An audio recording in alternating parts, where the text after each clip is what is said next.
தேவாதி தேவனுடைய நாமம் மகிமைப்படுவதாக. அருளுரைத்தின் வாயிலாக உங்களை சந்திப்பதில் மிக்க மகிழ்ச்சியுடனாக இருக்கிறேன். என்னோடு கூட என்னாகமும் 20ஆம் அதிகாரம் அதில் 11வது வசனத்தை வாசித்து நாம் சிந்திக்கலாம்.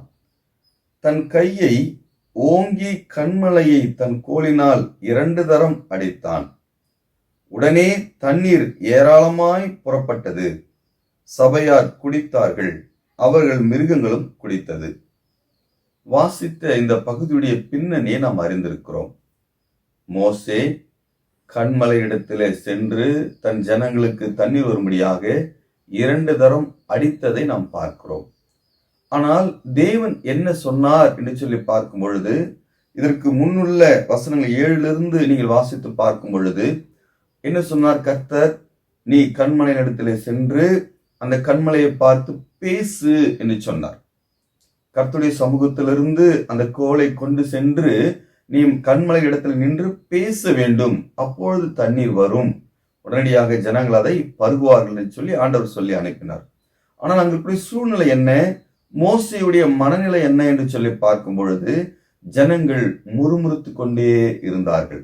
எனக்கு தண்ணீர் இல்லை என்று அவர்கள் இதற்கு முன்னதாக அநேகர் மரித்தது போல நாங்களும் மரித்திருந்தால் நலமாயிருக்குமே என்று இப்படியெல்லாம் கடினமான வார்த்தையை கொண்டு மோசேயினிடத்திலே முறுமுறுத்து கொண்டே இருந்ததினாலே மோசே தன்னோடு இந்த ஜனங்களுடைய முறுமுறுப்பும் அவர்கள் செய்த செயல்கள் நிமித்தமாக தனக்குள் இருந்த நல்ல சுபாவத்தை இழந்து போன மனிதனாய் இருந்தார். பாருங்கள், அநேக வேளை நமக்கும் இது ஒரு பாடமா இருக்கிறது. நம்மோடு இருக்கிறவர்கள், நம்மை சார்ந்தவர்கள், ஒருவேளை நம்முடைய சபை மக்கள் இல்லையா, நம்முடைய தேவன் சொன்ன வார்த்தையை அதற்குள்ளாய் நாம் வாழ்ந்து கொண்டிருக்கக்கூடிய இப்படிப்பட்ட உன்னதமான இந்த காலகட்டத்தில அநேகருடைய முறுமுறுப்புகள் நமக்குள் இருக்கக்கூடிய நல்ல சுபாவத்தை இழக்கக்கூடிய வாய்ப்புண்டு. பூமியில் உள்ள சகல மனிதனும் மோசே மிகுந்த சாந்தமுள்ள மனிதன் என்று சாட்சி பெற்றவர். ஆனாலும் அவரும் கூட என்ன இழக்கிறார்? தன் கோபத்தினாலே கர்த்தரிட்ட கட்டளையை மீறும்படியாக அவர் செயல்பட்டதை நாம் பார்க்கிறோம். பிரியமானவர்களே, நம்முடைய வாழ்க்கையிலும் கூட நம்முடைய கோபங்கள், உணர்வு ரீதியாய் வரக்கூடிய முடிவுகள், உணர்ச்சி மிக்க நிலைமையிலே நாம் எடுக்கக்கூடிய முடிவுகள், அந்த முடிவுகளும் கூட தேவனுக்கு பிரியமாய் இருக்கிறதா என்பதை நாம் யோசித்து பார்க்க வேண்டும் என்ற ஒரு எச்சரிப்பின் சத்தத்தை தான் இந்த பகுதியிலே நாம் பார்க்கிறோம். என்று சொன்னால் கர்த்தருடைய வார்த்தை மாறாதது, அது நிலையானது. 2வது நாம் இங்கே பார்க்கும் பொழுது அந்த கோலும் பாறையும் கிறிஸ்து, ஆண்டவராகிய இயேசு கிறிஸ்துனுடைய நிழல் உருவமாய் இருக்கிறது. அந்த கண்மலை கிறிஸ்துவை வெளிப்படுத்தக்கூடியதா இருக்கிறது. இந்த கோல் கிருபாசன தண்டிலிருந்து எடுக்கக்கூடியதா இருக்கிறது. அது ஆசாரியத்துவத்தை காண்பிக்கக்கூடியதா இருக்கிறது. அது பேச வேண்டிய இடத்தில் அடித்ததனாலே பாருங்கள், ஏற்கனவே கண்மலை அடிப்பட்டது, இந்த 2வது இடத்திலே பேச வேண்டும். அதுபோல ஆண்டவராக இயேசு கிறிஸ்து நமக்காக சிலுவையிலே அவர் காயப்பட்டார்.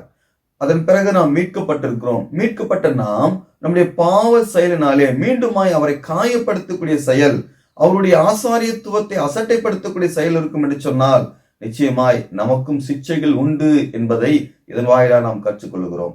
பாருங்கள், இந்த இடத்துல அவரையும் அவருடைய வார்த்தையும் அசட்டை செய்ததினாலே மோசேக்கு என்ன வந்தது? தண்டனை வந்தது இல்லையா? அவர் கானானுக்குள் செல்வதில்லை என்ற ஒரு செய்தி அங்கு கீழுள்ள வசனங்களை அவர் கொடுத்ததை நாம் பார்க்கிறோம். எவ்வளவு பெரிய ஒரு இழப்பு இல்லையா? 3வது நாம் இங்க பார்க்கும் பொழுது இந்த இடத்துல பாறையை அடிக்கும் பொழுது தண்ணீர் வந்தது இல்லையா? அநேக வழியில நாம் எடுக்கக்கூடிய ஊழியத்தின் பாதையில அது ஆசீர்வாதங்களா இருக்கிறதை போல தோணலாம்.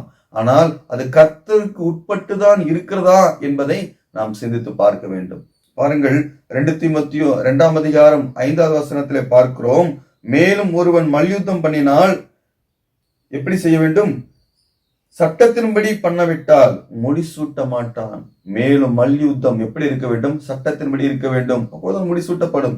அதுபோல நாம் எடுக்கக்கூடிய முடிவுகள், நாம் எடுக்கக்கூடிய செயல்பாடுகள், அவைகளிலும் தேவன் பிரியமா இருக்கிறாரா, அது அவருடைய வசனத்திற்குள்ளா இருக்கிறதா என்பதை நாம் யோசித்து பார்த்து, ஒருவேளை நமக்கு இந்த சூழ்நிலைகள் நம்மை கோபப்படுத்தக்கூடியதாக இருக்கலாம், நம்முடைய சுற்றிலும் இருக்கக்கூடிய சூழ்நிலைகள் நம்மை வேதனைப்படுத்தக்கூடியதாக இருக்கலாம். அப்படிப்பட்ட உணர்ச்சி மிக்க நிலையிலே நாம் எடுக்கக்கூடிய முடிவுகளையும் கர்த்தருக்கு பிரியமா என்பதை பார்த்து எடுக்க வேண்டும் என்பதை இந்த பகுதியின் வாயிலாம் கற்றுக்கொள்கிறோம். ஆகையினாலே நம்முடைய எல்லா காரியமும் தேவனை பிரியப்படுத்தத்தக்கதாக இருக்க கர்த்தர் நமக்கு உதவி செய்வராக. கர்த்தர் தாமே உங்களையும் உங்கள் குடும்பங்களையும் ஆசீர்வதிப்பாராக.